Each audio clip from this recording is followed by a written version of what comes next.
మీ mister Vamsi. మనకు opportunity ఎక్కడి నుండి వస్తుంది ఏమవుతుందో మనకు తెలియదు.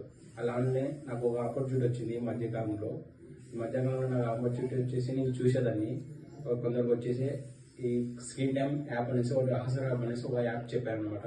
యాప్లో ఇలా ఉంటుంది, ఇలా ప్రాసెస్ ఉంటుందని చెప్పారు. ఆ ప్రాసెస్ ఏంటనేసి నేను నేను కలిసి నేను చేశాను అనమాట. ఆస్కర్ యాప్లో ఏమంటే మనం బయటైతే ఇన్స్టాగ్రామ్, ఫేస్బుక్ ఇది చూస్తామో ఆ యాప్లో అన్నీ అలా ఉంటాయి. ఆ వీడియోలో ఏం చేశానంటే మనం బయటైతే ఎలాంటి టైం ఇస్తున్నామో అదే ఆ యాప్లో టైం ఇచ్చేసి వాళ్ళు ఏం చెప్తుందంటే ఒక వీడియోకి వచ్చేసి ఒక 10 క్యాన్స్ వస్తాయని చెప్పారు అనమాట. అలానే నేను చేసేసి ఒక 1 month బ్యాక్ నేను స్టార్ట్ చేశాను. బట్ ఈ రోజు దాకా ఒక 1500 అయినాయి అనమాట. ఆ 1500లో ఈ రోజు నేను షాపింగ్ చేశాను అనమాట. ఆ షాపింగ్ లో ఉండేది మీకు అని చూపిస్తా తర్వాత పడేసి. బట్ ఎవరైనా చేయొచ్చు. బట్ ఈ యాప్ నుండి ఏం బెనిఫిట్ ఏముందంటే నేను ఆలోచిస్తాను, కానీ ఈ యాప్ లో అంటే అలాంటి ఫిగర్ కాకూడదు అనమాట. ఈ యాప్ లోనే మనం బయట అయితే ఇప్పుడు మనం రీఛార్జ్ చేస్తున్నామో అదే వాళ్ళు ఏం చెప్తున్నారంటే అదే 350 రీల్స్ చూసి సంపాదించి మా యాప్ నుండి మీరే రీఛార్జ్ చేసుకొని వాళ్ళు అవకాశం ఇచ్చారనమాట. అవకాశం యూజ్ చేసుకోండి.